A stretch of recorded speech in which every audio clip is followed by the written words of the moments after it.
no podcast Alesp Você, nós temos o prazer de receber a deputada estadual Ana Perugini, que está em seu terceiro mandato aqui na Assembleia Legislativa. Também já esteve em Brasília como deputada federal e como vereadora. Obrigada, seja bem-vinda. Obrigada, Renata.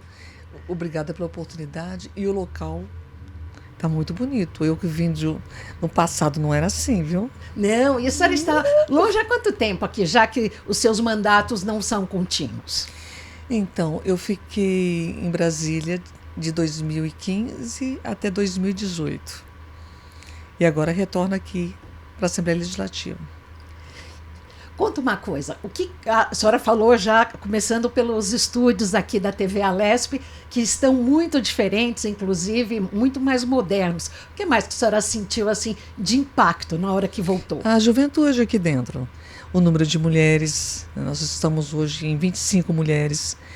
Mesmo na nossa bancada houve um aumento considerável de companheiras, inclusive com a frente, a companheira Alice Brandão também integra a nossa bancada.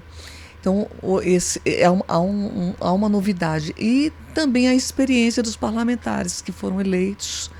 Eu acredito que traz uma segurança até no trabalhar aqui.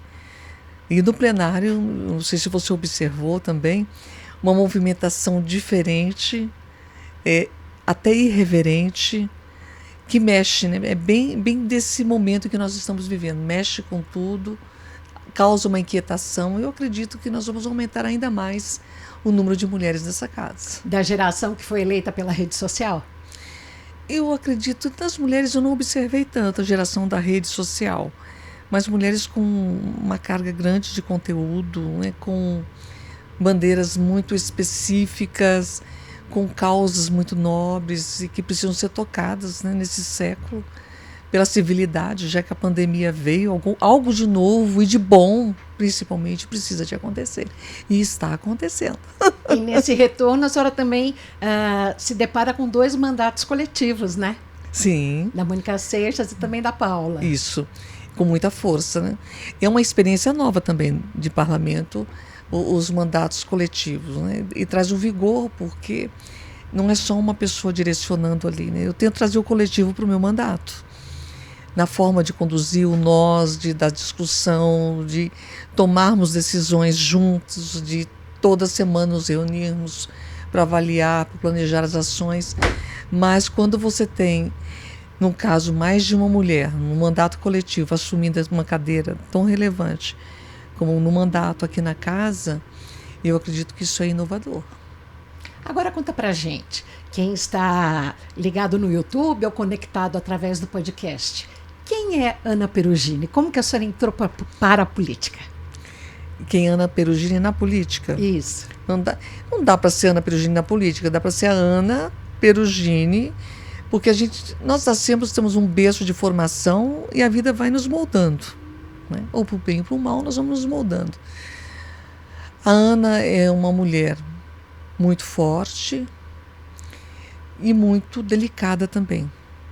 Quando eu falo muito delicada, porque eu sou bastante sensível. Eu tenho a minha filha mais velha, que é psicóloga, ela fala: mãe, dá para nascer alguém com mais empatia que você. Eu acho que é difícil. Tanto que eu tinha um desejo muito forte de ser enfermeira, e não tinha idade na época, quando terminei logo, né, na época nós tínhamos o ginásio. Meu pai se machucou e eu senti a dor do meu pai do lado. Ele se machucou dentro de um poço, Renata. E eu senti a dor. Meu pai estava passando mal lá e eu comecei a passar mal em cima. Depois era meu dedo que doía e foi justamente uma lata que havia caído no dedo do meu pai. E desde então eu tenho essa sensação de estar sofrendo a dor do outro também. Então falei, não posso ser enfermeira de jeito nenhum, tem que ter um pouco mais de distância, porque como é que vai ficar esse negócio, né? Então, Ana é uma mulher muito forte, muito sensível, muito empática, que ama as 3 filhas que tem, que aprendeu a amar ainda mais as pessoas logo no primeiro parto, que foi para a política porque se envolveu com os movimentos sociais na teologia da libertação dentro da Igreja Católica, acabou lutando ali imediatamente contra a falta de água que nós vivíamos naquele período. Logo em seguida, a luta pela reforma agrária, que é uma luta que faz parte de toda a minha formação política. Então, tive uma vivência muito forte com o Frei Beto, né, com o Betinho, que idealizou o Fome Zero, com o movimento dos Sem Terra, né, com o movimento dos Sem Casa. Minha primeira filha nasceu, nós estávamos numa luta muito fervorosa para que as pessoas tivessem o direito à moradia num bairro, na minha cidade. E acabei indo para o Partido dos Trabalhadores na sua formação e fui candidata só posteriormente em 2004, acreditando que o meu perfil não era de uma candidata, porque fui uma pessoa educada para o trabalho, e eu tive que aprender também a rir, né? A brincar. E hoje eu até sei por que eu não me permitia isso. Foi um processo muito libertador para mim. E me vejo hoje, né, vestida num lugar onde as mulheres ainda são minorias, como em muitos espaços de poder no nosso país, falando inclusive das grandes empresas, na direção, na diretoria, nos cargos de chefia. E se fala, tem muita mulher, mas normalmente elas estão, se há um patamar aqui, elas estão ali servindo esse patamar. Não que nós só queiramos estar no espaço de direção, mas porque quando você é mais que 50% de uma população e você exerce em tese aquilo que se diz e se fala, que o cuidado com os filhos, que o cuidado com a educação, que o povo é a riqueza da nação e nós somos as primeiras a cuidar dessa riqueza, é incoerente que nós também não sejamos, no mínimo, metade nos momentos de decisão daquilo que é bom ou que é ruim para uma nação. Então me vejo vestida hoje numa pele que no nosso país traz privilégios, né, em detrimento daqueles que historicamente construíram riquezas ao longo desses anos para que nós chegássemos até aqui, que são as mulheres e os homens pretos, né? Aqueles que passam a sofrer um processo de inclusão por conta de uma grande luta. Então tenho consciência disso e entendo que a política nesse momento precisa de mais civilidade. Daí eu vou àquilo que você me perguntou no início. Muita gente se elegeu por conta das redes sociais. O perigo não é se eleger pelas redes sociais, o perigo é tentar fazer disso aqui a rede social e criar factoides, muitas vezes, para aumentar o número de curtida, o número de seguidores. E nós temos visto, né, na nossa sociedade o reflexo disso, na violência, no desrespeito. É um novo momento, né? É um novo momento. Então esse espaço aqui é um espaço de resgate também. Se gerou e gerou. Porque quando você vê um líder cometendo atrocidades, e você começa a pensar assim, poxa vida, né? Mamãe e papai me ensinaram que não pode fazer isso. Aí você vê, né, na sua adolescência, você vê na sua juventude, o líder fazendo isso, ó, se ele faz é porque está correto, ele é líder, não é? Está num espaço de liderança. A sociedade perde, ela perde a sua consistência.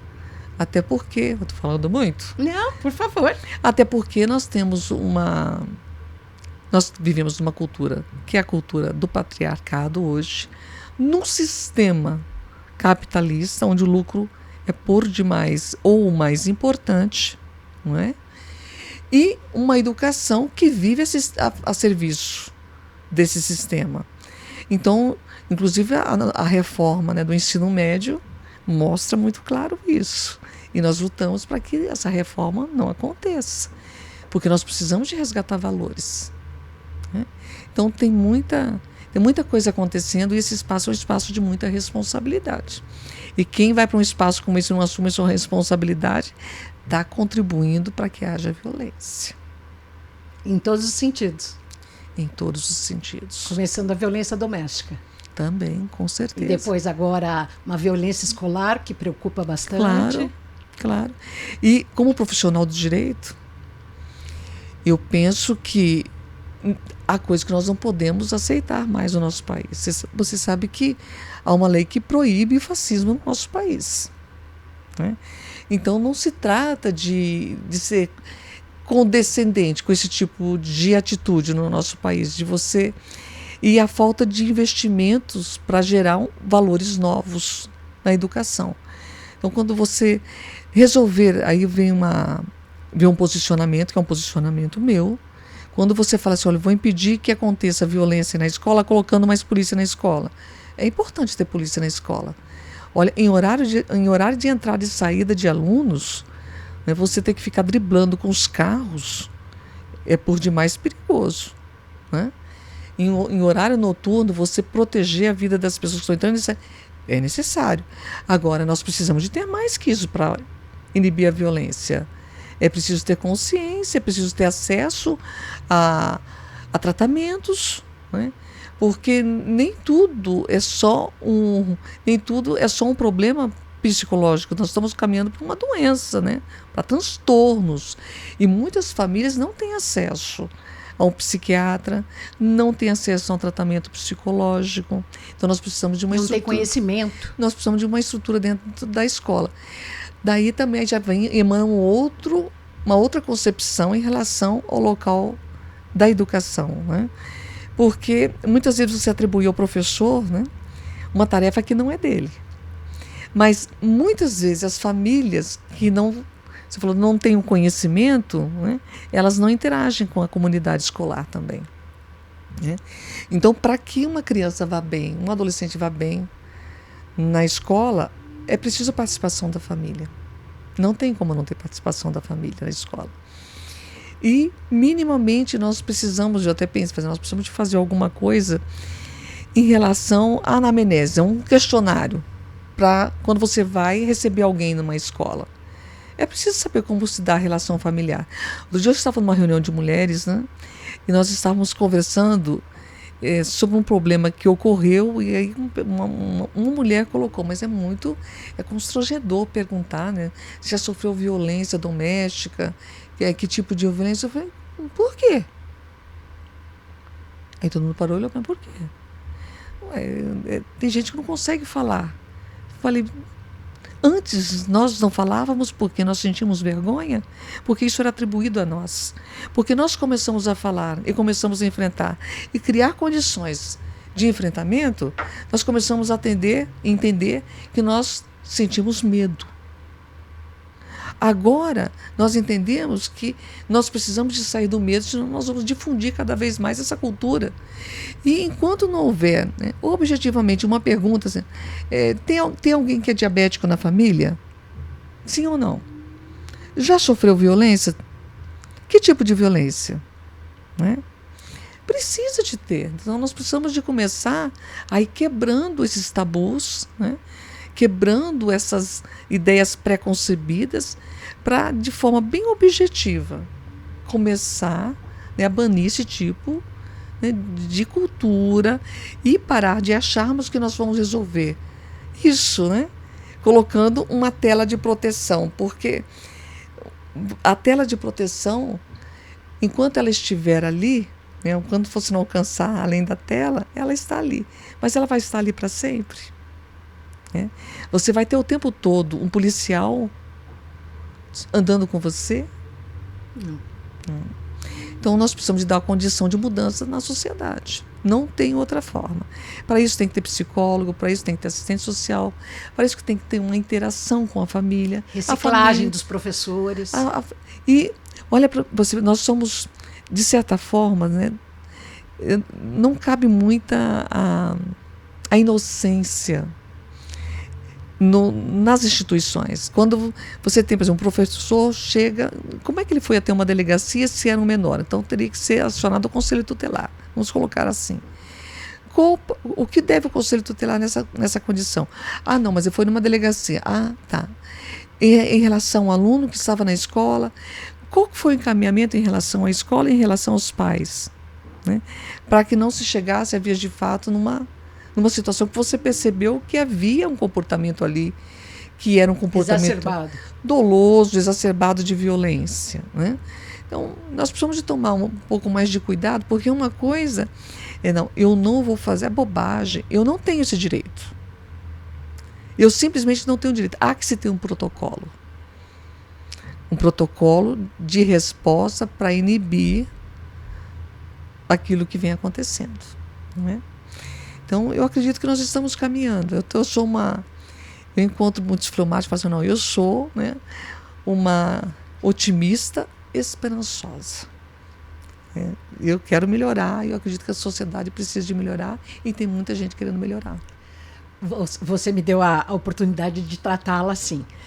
Ana, em relação à questão dos movimentos sociais que você tanto trabalhou e continua trabalhando, e também as mulheres, o que você traz de projeto, ou pronto, ou com a ideia de apresentá-lo no plenário para ver, então, torná-lo lei? Olha, em relação às mulheres, eu acredito que nós não podemos agora. Nós já temos sancionado a lei que determina a obrigatoriedade da abertura das delegacias de combate às 24 horas. As DDMs 24 horas, não só 24 horas, né? É 24 horas ininterruptamente. É sábado, de domingo, não tem, é feriado, enfim, vai funcionar, né? Onde não tem delegacia da mulher? Tem uma delegacia de polícia civil, não tem? Nessa delegacia, nós precisamos de ter uma sala. Um tratamento específico. E um tratamento específico. Ela não pode mais ser lavar um boletim de ocorrência, por exemplo, ali com outras pessoas assistindo, o que revitimiza, né, a vítima de violência doméstica. Nós não podemos alterar ao lado do agressor. Não é? Então, nós tivemos uma evolução aí. Agora nós precisamos de buscar até delegacia minimamente a cada 50 mil habitantes. Nós não temos isso nem num estado rico como o nosso. Nosso estado é tão rico, se nós levarmos em consideração o nosso orçamento, não é? Puxa vida, quanta coisa que nós temos aqui, em comparado a estados que não tem a menor condição, né? Vindo na sequência é São Paulo, Rio de Janeiro, Minas Gerais, não é isso? Mas em relação às mulheres, eu quero trazer para cá uma discussão que eu já iniciei em Brasília, que foi o PIB da vassoura. Logo que isso surgiu, o PIB da vassoura. O que você está querendo com isso, Ana? Eu falei, olha, eu quero lançar luz sobre esse trabalho amoroso que nós fazemos. A mulher, ela cuida da casa, ela cuida dos filhos, ela faz isso porque ela faz isso com paixão. O instinto maternal. Instinto maternal. Eu falei, eu quero continuar fazendo o que eu amo. Você acha que se eu não amasse, né, pessoas, se eu não amasse estar na polícia, me candidatar? Para quê? Né? Tudo que nós fazemos é por paixão, por um amor, porque nós acreditamos que vai ter uma transformação ali. Né? Aí você pega a mulher, ela foi para a economia pública, né? Primeiro eu lembro quando minha mãe conversava com uma vizinha dela, era pequena, perto de um pé de mamão. A minha vizinha, ela ajudava o marido vendendo Avon, sofria violência doméstica, viu? Eu lembro quantas vezes a minha mãe acudiu a dona Marlene. E eu lembro muito dela porque ela pintava as unhas e fazia bolinha em cima das unhas. Uma mulher que marcou minha vida. Eu era muito, muito criança. Essa imagem fica muito clara para mim. Estou falando contigo, estou vendo direitinho o pé de mamão e mamãe conversando com a dona Marlene. E ela vendia para ajudar. Aí a mulher, ela continuou nesse processo. Em determinado momento da economia, quando é de interesse da economia, ela vai para o mercado. Mas ela vai para o mercado e ela continua sendo cobrada também pela educação. Pelas atividades domésticas. Educação dos filhos, a ponto ainda deputada, me elegi deputada pela primeira vez em 2007. Eu fui homenageada com um poema, o título do poema é O Mulherão. Você sabe o que é um mulherão nesse poema? É a mulher que faz comida, as marmitas, leva os filhos para a escola, vai para o trabalho, pega os filhos, chega em casa, cuida de todas as coisas, arruma tudo, né? E no final do poema fala assim, e ainda está pronta para uma noite de amor. Eu lembro que naquele período, né, o meu atual genro, que não era meu genro, ele estava também ali acompanhando a homenagem. E a homenagem foi feita por advogadas e médicas. Eu terminei, eu comecei a falar, gente, não há descrição de uma mulher aqui. Eu estou vendo uma máquina de lavar roupa. E olha que a máquina de lavar roupa tem que ter manutenção, no mínimo, anual. Ou de uma panela de pressão. E a panela de pressão tem uma válvula de escape. Não somos nós, não é um ser humano. Nós estamos escrevendo, não é um ser humano. E nós não podemos nos sentir felizes com essa homenagem. Olha como nós estamos vivendo. Aí tracei, como nós tínhamos médicas ali, falei, olha, as mulheres não morríamos de infarto. Nós estamos morrendo de infarto. Pressão alta, né? Depressão. Por que nós somos deprimidos? Que vida que nós estamos tendo, né? Então, assim, eu quero trazer a discussão que já está acontecendo em Brasília. Quando eu apresentei em Brasília, eu conheci a professora Ildete, que também é uma defensora desse projeto, é da Universidade Federal do Rio de Janeiro. Eu apresentei o PIB da Vassoura. O PIB da Vassoura fala o seguinte: vamos contabilizar numa conta satélite o trabalho não remunerado, que é o trabalho cuidador. Há homens que exercem esse trabalho? Há homens, sim, que exercem esse trabalho. Não estou dizendo que os homens não fazem. Mas é minoria. E num percentual tão ínfimo, tão pequeno, enquanto que nós ficamos com uma responsabilidade maior, né? E o que nós queremos fazer? Nós vamos contabilizar. Como é que você faz isso? O IBGE. O IBGE. Tem como mensurar? Claro que tem. Todo trabalho no nosso sistema tem como ser mensurado. Mas e aí como seria feita a distribuição? Numa conta satélite, para que nós cheguemos ao PIB. Porque o nosso trabalho não está contado. E eu escutei, Renata, durante a 55ª legislatura em Brasília, teve a proposta da reforma previdenciária já lá, né? E eu escutava pelos corredores que nós queríamos direitos iguais, mas que na hora de aposentar nós queríamos ser tratadas diferentes. E eu já tinha, naquele período, já tinha todos os dados do nosso trabalho a mais. A mais. Eu fui muito claro para ela: eu quero ser tratada igual, eu quero aposentar com a mesma idade. Mas eu quero ser tratada da mesma forma na sociedade. O cuidado dos filhos não é só meu. O cuidado da casa não é só meu. Então, nós vamos conversar. E eu lembro que o presidente do IBGE, naquele período, participou de um seminário. Eu tive que me ausentar do seminário. Porque foi justamente no dia que eu tive que comparecer no México para apresentar o projeto na ONU Mulheres. A Argentina hoje já aplica esse projeto. Porque a senhora também foi presidente, você foi presidente do Conselho dos Direitos em Defesa da Mulher, né? Isso antecedeu. Eu fui até o México, apresentei o projeto. Interessante que a Argentina aplicou o projeto. Hoje o tempo que a mulher despende voltando, ela está na vida privada, está na vida pública trabalhando, ela volta para a vida privada. Para o cuidado dos filhos, esse tempo ele conta para a aposentadoria dela. No nosso país, sabe o que acontece com esse tempo? Nós deixamos a vida no trabalho, fora de casa, voltamos para cuidar do filho dentro de casa, não dá para voltar agora, eu vou ficar. Quando nós retomamos o nosso trabalho, nós estamos defasadas, porque o tempo passa. E nós não conseguimos reassumir a mesma posição da carreira que nós tínhamos antes. Então, daí vem a defesa da licença parental, não da licença maternidade, mas da licença parental. Como é que você vai amar um filho tanto quanto, se você não despende tanto quanto tempo para a educação, para o convívio?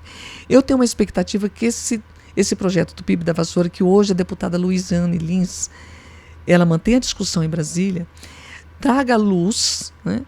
E tenho esperança na juventude.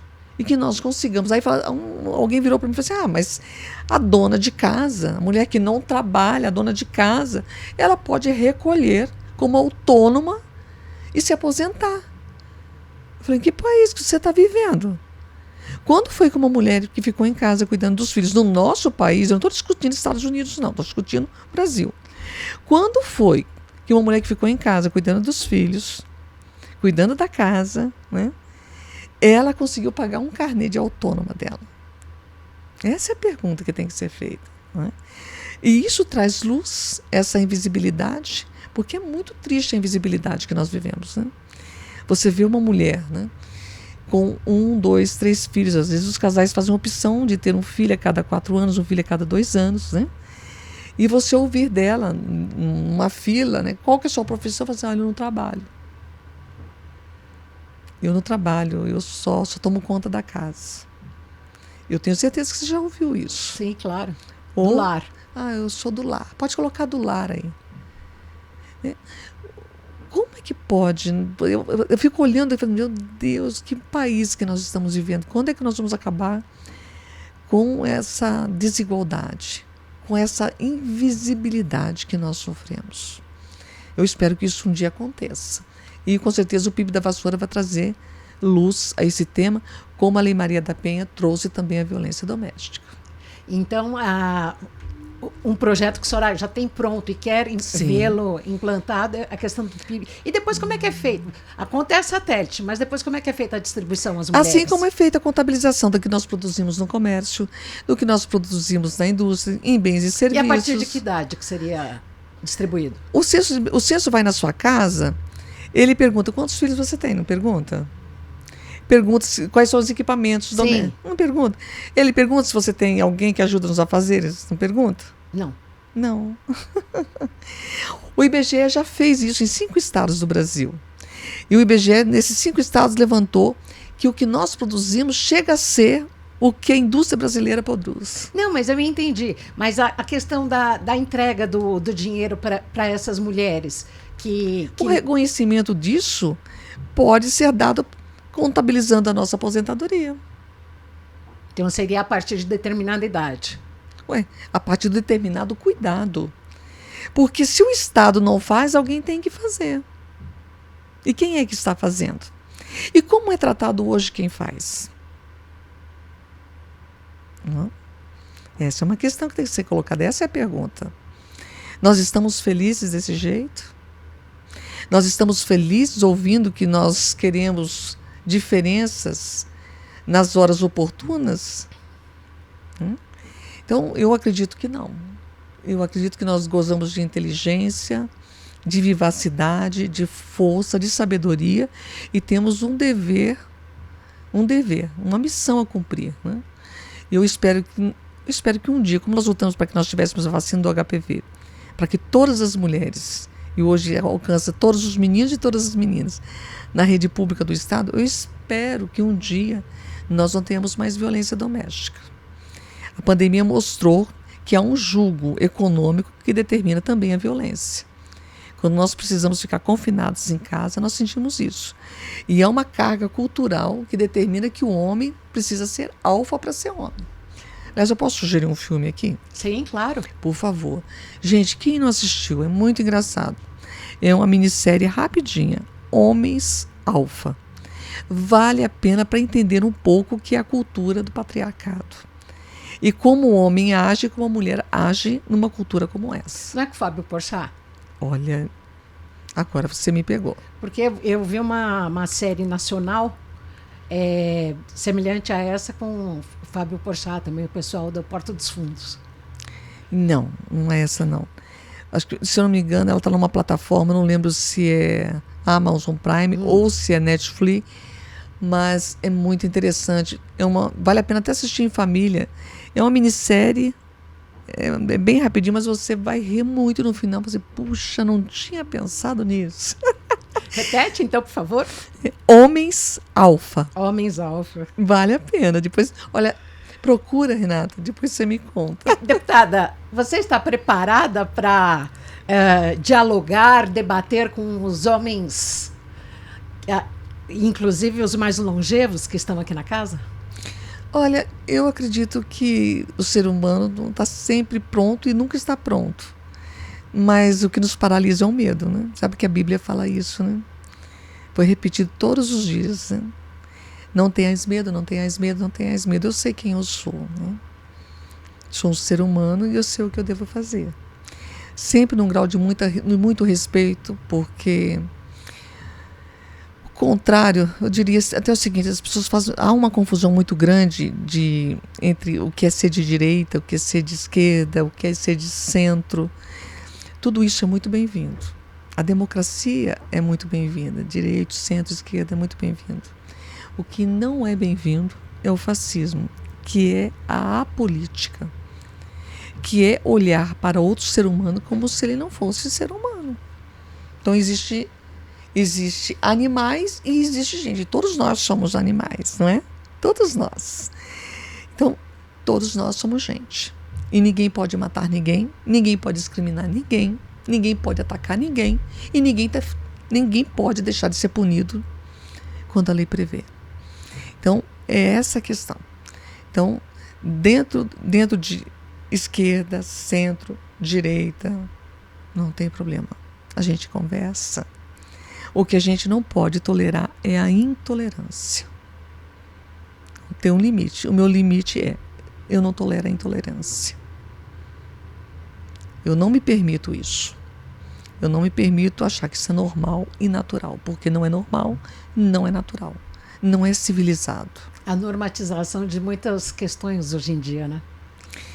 Começa a ser repetido, né? No meio jornalístico, eu perguntei se era para esse jornalismo. Por exemplo, você não noticia um suicídio, né? Porque você sabe que isso gera um efeito em cadeia. Porque cada ser humano, né, recebe da família. Hoje a ciência mostra que recebe também dos seus ancestrais, né? Já está provado na ciência. Cada ser humano recebe da sua cultura. Você começa a noticiar, você sabe que isso pode ter uma repercussão. Assim como a violência escolar, né?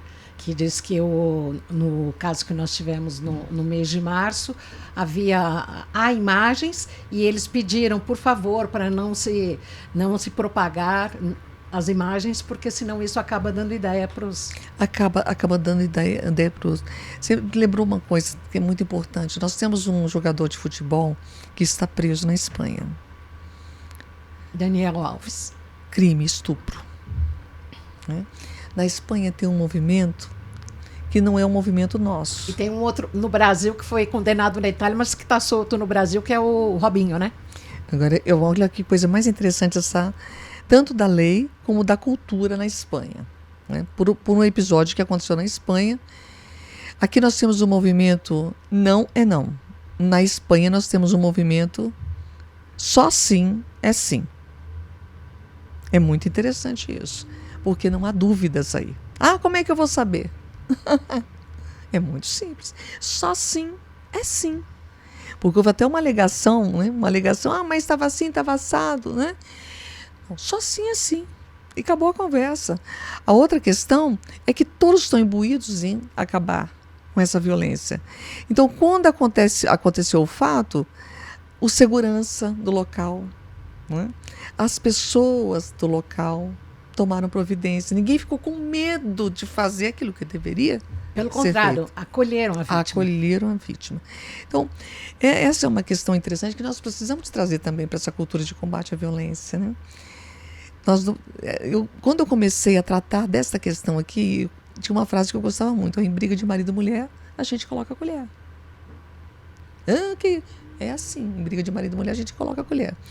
Aqui tem um projeto que eu quero trazer, que já foi apresentado na casa, ele foi arquivado porque ele não foi votado, que é a Lei da Paternidade Responsável. Lei da Paternidade Responsável. Por que Lei da Paternidade Responsável? Porque nós temos uma praxe que é a seguinte: quando você tem um filho que não é reconhecido pelo pai ou pelo suposto pai, a mulher vai até o cartório de registro civil e faz o registro desse filho, né? E quando o cartorário recebe, a senhora sabe quem é o pai? Sim, eu sei. Né? O pai é o João. Vamos colocar assim, o pai é o José. Né? O que o cartorário faz? Ele lavra o registro de nascimento da criança e coloca 3 pontinhos nos avós paternos e nos avós maternos. Ele pega todo esse procedimento e envia para o juiz corregedor do cartório de registro civil. Lá é feita a autuação do procedimento, né, que não é um processo, é um procedimento, e o suposto pai, ele é chamado, notificado para comparecer em cartório para dizer se ele é pai ou se ele não é pai. Então, de posse, chegando até lá, há uma certidão que é expedida dizendo: olha, o José compareceu e diz que não reconhece Maria como filha. Ponto. Ah, ó, reconhece, pronto, reconhece. Aí volta para o cartório de registro civil, por determinação judicial, e a certidão passa a constar o nome do pai e os avós paternos. Se ele diz, não, eu não sou o pai, eu não reconheço, o que acontece? O juiz vai para o juiz, aí o juiz vai dizer assim, olha, intime-se para comparecer, para prestar exame de DNA, tal. Isso leva em torno de 3 anos. Se o pai não quiser, ele fica enrolando isso, porque ninguém é obrigado a prestar prova contra si. O que eu estou propondo é que haja um movimento inverso. A Constituição diz muito claro que eu tenho que proteger o menor, que é a parte mais frágil. Então eu quero proteger o menor. A mãe vai chegar no cartório de registro civil, ela vai dizer assim, o José é o pai. José é o pai. José é o pai. O que acontece? Como o pai não estava presente e como ela disse, ele é o pai e pronto, não é? Ele não quer reconhecer, mas ele é o pai. Ele vai fazer todo o procedimento e vai mandar para o cartório essa autuação. E o cartório vai notificar para que ele compareça. Para que ele diga, olha, ela disse que você é o pai. Aí você, sim, eu sou. A certidão já está pronta. Eu não sou pai coisa nenhuma. Ah, não é pai? Então, vamos fazer um exame de DNA? Na hora. Expede-se. Aí o processo vai ser mais sério. Aí já vieram para mim assim, ai, mas a mulher pode estar mentindo. Ai, mas a mulher... Gente, Código Penal. É crime falsidade ideológica. É crime falsidade documental.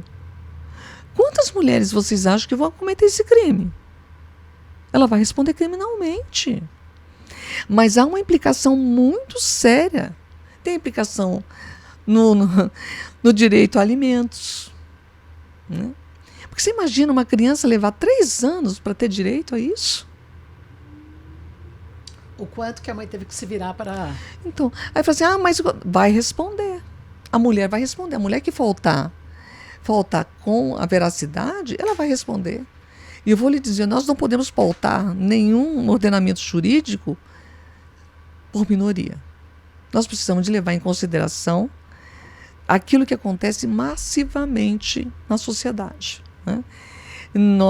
É caso raro, raríssimo. Eu falei, não podemos pautar por minoria, mas nós não podemos pautar por aquilo que é esporádico, por aquilo que é raro. Nós precisamos de nos pautar por aquilo que precisa ser feito. Nós precisamos defender a criança. A Constituição diz isso e esse procedimento está incorreto. Então eu quero retomar esse projeto para que a gente volte a discutir. Porque as alegações que chegaram até mim, falaram assim, eu ria com as alegações. Você vai destruir casamento. Gente, para com isso. Ninguém destrói um casamento que é sólido, como a notícia de um filho fora da relação conjugal, se houver diálogo e responsabilidade. Pela experiência que você tem, a violência doméstica acontece mais em famílias de baixa renda ou de média e alta renda? Todas. Todas. Não, inclusive há uma lei agora que nos condomínios... Sim, os síndicos. Eles são obrigados a denunciar a violência. Sim. Então, em todos, o que as pesquisas mostram, que as mulheres, né, as mulheres pretas na nossa sociedade, elas sempre sofrem mais violência. Sempre sofrem mais violência. Também a violência doméstica. Né? Elas estão mais vulneráveis. E faixa etária? Normalmente as mulheres mais jovens. Eu não tenho um número aqui específico para te dar, mas as mulheres mais jovens. Eu até estranhei e falei e brinco muito com aquela... Tem um livro que eu gostei muito de ter lido, bem lá atrás, na minha adolescência ainda. Eu li Síndrome de Cinderela. Falei, cara, depois eu li Síndrome de Peter Pan. Mas essa questão da Síndrome de Cinderela... E depois, mais aqui na frente, que é um livro que eu recomendo a leitura, dei de presente para várias amigas, e insisti com as minhas... Leia esse livro. Que é um livro que eu vou fazer, o padre Fábio de Mello, que é antropólogo também, ele escreveu um livro, Quem Me Roubou de Mim? Quem Me Roubou de Mim? Esse livro mostra como você é tirada de você. Como você passa a não acreditar na sua intuição, na sua percepção, na sua racionalidade, e nem naqueles que estão perto de você, e passa a acreditar naquele que está lhe tirando. É muito importante que a gente tenha acesso a leituras e a bons livros, né? para conhecer. Eu acredito que justamente a pesquisa mostra que mulheres mais jovens, porque não há força suficiente para saber quem se é. Eu acredito nisso. Há violência, sim, nas mulheres maduras, sim, mas a pesquisa mostra a faixa etária, que é uma faixa etária ainda de uma experiência média, né, ou menor ainda que a média. Então, nós precisamos muito de nos socorrer de nossas mães, nos socorrer das pessoas mais experientes da nossa família, no nosso círculo. E, acima de tudo, percebeu que aquilo não lhe faz bem? É difícil por conta, às vezes, também da dependência econômica, né? Olha, eu acredito que a dependência econômica é uma forma de prender. É uma forma de prender. Mas... de mascarar. Mas a maior prisão não é essa. A dependência, tanto que a Lei Maria da Penha fala da violência patrimonial, da violência moral, da violência psicológica, porque tem diferença. Tanto a psicológica foi agora para o Código Penal. Eu acredito que dando uma conotação mais eficiente, porque ficava uma mistura ali, porque muitos juízes aplicavam, não conseguiam aplicar a pena à violência psicológica porque ela não estava ali conceituada no Código Penal. Já a violência moral, que cai nos crimes contra a honra, né, calúnia, injúria e difamação, já estava tipificado ali. Mas eu acredito que muitas vezes, numa relação amorosa, não é para alguém diminuir você. Muito pelo contrário, numa relação amorosa, você coloca o outro para cima, né? Sim, você quer mais que o outro que seja melhor. Então, esse livro, ele retrata bem como começa esse processo, vale a pena a leitura. Agora, deputada, aqui no podcast Alesp e Você, nós vamos para um bate-papo descontraído, um ping-pong. Quais são os seus hobbies? Hobbies. Eu gosto muito de ler, brincar com meus cachorros. Né? Quantos? Ai, menino. Eu tenho uma cachorrinha que eu adotei há mais ou menos, aproximadamente há uns 7 meses. Tem um vira-lata que é enorme, tá com mais de 30 quilos agora, ele é enorme, que é o Spike, que está aproximadamente há 2 anos e meio comigo. Tem o Tandy e o Tonho, um de cada filha. Hoje, por exemplo, se for na minha casa, tem 4 cachorros. 4 cachorros estão na minha casa hoje. E as 3 filhas formadas já? Não, uma delas tem 15 anos. Tenho uma que já terminou uma graduação, já está terminando a segunda, e a do meio também já está terminando a graduação. E a educação que a senhora dá hoje para essa adolescente de 15 anos é diferente da que a senhora deu para a mais velha? Olha, para minha filha de 15 anos, eu tenho que incentivá-la a estudar. A minha filha de 15 anos, ela é negra. E ela não gosta muito de estudar. Eu falo para ela o seguinte, falei, filha, você pode ser o que você quiser, mas estuda. Decide ali o que você vai querer, porque você está morando no Brasil, fala isso para ela. Não é? Você está morando no Brasil, você vai sofrer muito preconceito. Para quem nos escuta pelo podcast, pelo Spotify, a deputada Ana, ela é loira, clara e loira. Então, você vai sofrer muito preconceito. Eu já enfrentei situações com ela, assim, de estar... Quando ela era pequenininha ainda, estava com uns 3 aninhos, ela chegou para mim, eu tive a graça de tê-la. Eu a conheci com 2 anos e 4 meses, com 3 anos ela estava comigo. Eu já passei por situações de constrangimento em estacionamento, de alguém tocar no pé dela com um sapatão, sabe? Falar, que menina linda, né? Normalmente você toca no rosto de uma criança, né? Ou você olha com carinho, e eu chamei a atenção da pessoa. Então eu digo para ela, filha, estuda, porque você precisa de saber quem você é e você precisa saber se colocar. Né? Não vai ter porta que se feche para você, estuda. Ai, mãe, mas eu quero trabalhar com moda. Mas estuda. Vou te dar a condição de você trabalhar com o que você quiser, mas estuda. Comece a adquirir esse hábito de gostar. Eu estou nessa luta com ela, viu? E o que compete com a luta do querer que ela estude? Desculpa, não entendi. O que compete? São as telas, as redes sociais? Olha, principalmente o celular, que tem uma regra muito clara. Tem que entregar às 7h30. Só pode pegar depois da aula. Né?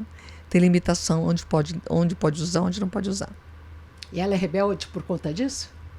Aí ela se insurge bastante. Mas eu falei para ela que ela sabe a mãe que tem e que ela não vai me dobrar. Então tem que ser linha dura para conseguir educar, formar, né? Eu faço isso rindo. Eu falo, não, filha. Não, querida. O que eu tento mostrar para minha filha é que não e sim, né? São posições. Uma não é melhor que a outra. Às vezes é possível dizer sim, às vezes é possível dizer não. Pronto. E aos finais de semana, o que você gosta de fazer? Eu adoro tomar sorvete. Sério? E olha que São Paulo, muitas boas sorveterias foram inauguradas aí no último ano. Eu gosto de tomar sorvete, gosto de conversar com elas. Normalmente eu tenho algumas agendas no domingo também, né? Mas eu procuro, principalmente nesse mandato. Nós vamos ter um mandato mais humano conosco, né? Nos outros mandatos eu cheguei a ficar doente por excesso de trabalho. Tive que passar por um tratamento por conta da síndrome por excesso de trabalho. Tive até perda de memória. Tomo vitaminas para o cérebro até hoje, né? Tive essa perda de memória. Mas é importante que a gente tenha um período de lazer. O ócio é absolutamente criativo. Por isso que não dá para educar só para o trabalho. Gente, para com esse negócio de querer só educar para o trabalho. E também fazer a agenda da criança com 20 horas, né? Não dá. A gente precisa de ter tempo. Tempo de... E não é só tempo de qualidade. A gente precisa de tempo, meu Deus do céu. Precisa de deitar um pouco no chão. Precisa de rir um pouco. Eu gosto muito de mexer com jardim, mexer com flores. E cozinha? Amo cozinha. Eu gosto de cozinha. Qual é o seu prato predileto? Eu gosto muito de peixe. Mas tem uma singularidade, você não vai rir de mim? Eu amo pastel. Ai, que delícia. Você faz o pastel ou gosta de comer na feira? Não, tem um lugar que vende um pastel muito gostoso onde eu moro. Eu normalmente me socorro lá. Eu até batizei o lugar de Pastel Up. Não é esse o nome, mas eu falei, é Pastel Up. Registrei no meu celular. Ah, que gostoso. Então, olha, muito obrigada, deputada Ana Perugini, que vem aqui à Alesp pelo 3º mandato, não consecutivo, mas que está aqui conosco nessa 20ª legislatura no podcast. Muito obrigada pela sua participação. Eu que agradeço, Fernanda. Desculpa, de novo. Eu vou contar o porquê disso, rapidinho. Nós estávamos vindo para cá e a nossa secretária de Assuntos de Mulheres ligou e nós estávamos numa conversa muito intensa. Ela falou assim, a Fernanda. Eu falei, a Fernanda, atende logo a Fernanda, né? Mas muito obrigada, viu, Renata? Muito obrigada pela oportunidade. Parabéns pela profissão que você escolheu. Eu admiro muito os jornalistas, viu? Muito mesmo. Muito obrigada, volte sempre. Já conhece o caminho. Obrigada. Aqui no podcast Alesp e Você, tivemos o privilégio e o prazer de conversar com a deputada do PT, Ana Perugini. Nós temos todo um time aqui no podcast que vai ao ar sempre com um novo episódio, às segundas, quartas e sextas, no Spotify, no YouTube e também na TV Alesp, às terças e quintas. Acompanhe a nossa programação. E o time que hoje fez esse podcast é o Vinícius Gonçalves, o Sibelius Toledo e também o Renan Augusto. Muito obrigada.